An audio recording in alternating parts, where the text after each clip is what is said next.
Assalamualaikum warahmatullahi wabarakatuh. Hai semuanya, perkenalkan nama saya Umu Salma Tanjung. Saya berasal dari Akuntansi C 2019 Universitas Negeri Medan. Pada kesempatan kali ini, saya akan melakukan tugas dari mata kuliah Manajemen Investasi dan Pasar Modal dalam Critical Journal Review dan ujian tengah semester. Baiklah, saya akan menjelaskan apa itu pasar modal, investasi, saham, dan reksadana. Simak video berikut.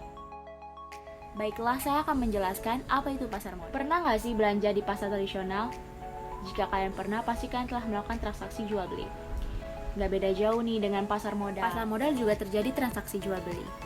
Tetapi transaksi yang dijual berupa surat berharga yang diterbitkan oleh perusahaan atau pemerintah yang membutuhkan modal usaha. Itu yang diperdagangkan berupa instrumen keuangan yang terdiri dari saham, reksadana, dan surat hutang. Indonesia. Nah, kalau kita sebagai investor ingin melakukan transaksi jual beli, kita difasilitasi nih di bursa, atau lebih kita kenal sebagai PT Bursa Efek Indonesia. Yang harus diingat, kita nggak bisa melakukan transaksi jual beli secara langsung, tetapi ada broker yang menjadi perantara. Selain itu, seluruh transaksi pasar modal dilakukan secara elektronik, atau disebut juga dengan scriptless trading. Di sini, yang menjadi supplier dagang disebut juga dengan emiten. Apa itu emiten? Emiten adalah suatu perusahaan yang sudah go public maupun pemerintah. Setelah proses transaksi di bursa, selanjutnya proses tersebut kita lakukan pada KPEI atau Clearing Penjamin Efek Indonesia. KPEI membantu menjaga hak dan kewajiban investor dan memastikan kalau yang menjual bakalan dapat uangnya dan yang membeli bakalan dapat barangnya. Jadi nggak usah takut transaksi di bursa, pasti ada jaminannya. Baiklah, saya akan menjelaskan apa itu investasi. Investasi adalah penanaman modal dalam jangka waktu panjang atau pengadaan aktiva tetap, baik pembelian surat-surat berharga atau saham untuk memperoleh keuntungan. Banyak sekali jenis investasi. Yang pertama ada investasi properti, emas, saham, obligasi, reksadana, dan valuta. Banyak sekali keuntungan dalam investasi. Salah satunya yang pertama adalah untuk mendapatkan penghasilan yang tetap. Yang kedua, untuk memperoleh kehidupan yang layak di masa yang akan datang. Yang ketiga, untuk jaminan bisnis. Yang keempat, untuk mengurangi tekanan inflasi. Bagaimana sih cara melakukan investasi? Jika zaman dahulu investasi dilakukan dengan administrasi yang rumit, di zaman sekarang cukup dengan smartphone kita bisa dapat melakukannya dengan mudah dan cepat. Contohnya dengan aplikasi Bibit, Tokopedia. Dengan cara nominal 500 perak, kalian sudah bisa melakukan transaksi investasi. Jika ingin investasi berhasil, yang pertama kita tidak boleh tergesa-gesa dalam melakukan investasi. Kita harus mikirkan yang matang-matang supaya investasi kita ini berjalan dengan lancar. Dan yang kedua, tidak bertindak spekulatif. Dan yang ketiga, harus menimbangkan jangka waktunya. Dan yang keempat, kita harus menimbangkan berapa sih jumlah yang harus kita investasikan. Baiklah, saya akan menjelaskan apa itu saham.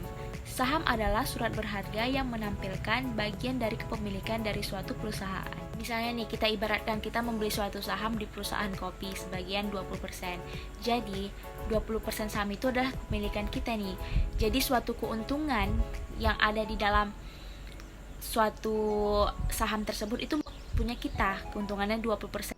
Kenapa orang suka jual beli saham? Misalnya nih kayak penjual saham. Kita membeli saham nih di suatu penjual kopi, dia buka cabang nih di sekitar Medan, jadi kita membeli saham sama dia, jadi kita kan ngasih duit kan sama dia, dan di suatu perusahaan itu dia dapat duit, jadi dia bisa mengembangkan lagi kan perusahaan itu, misalnya kayak buka cabang lagi di daerah kota Jakarta, Bandung, atau Surabaya.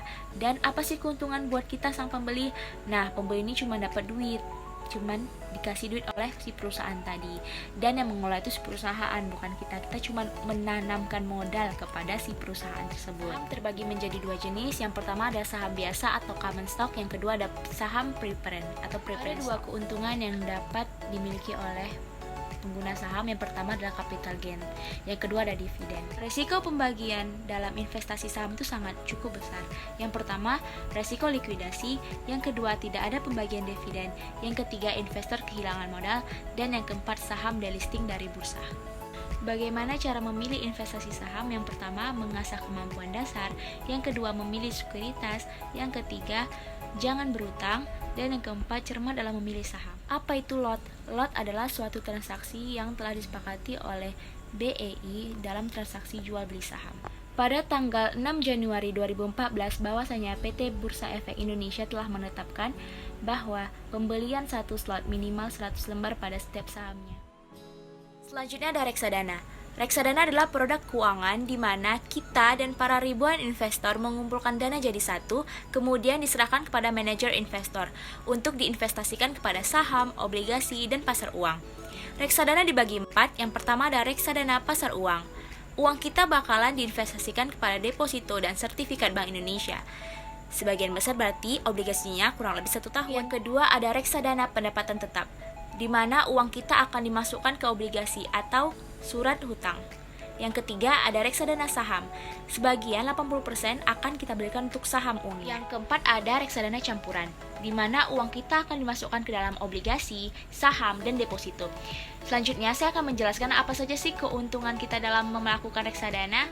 Keuntungan pembelian reksadana. Yang pertama, adanya manajer investor. Yang kedua, reksadana dapat dibeli secara eceran. Dan yang ketiga, keuntungannya adalah reksadana ini bisa diperjualbelikan kapan saja atau liquid. Sekian materi yang bisa saya sampaikan. Maaf apabila ada kata-kata yang kurang. Wabillahi taufiq wal hidayah. Wassalamualaikum warahmatullahi wabarakatuh. Sampai jumpa.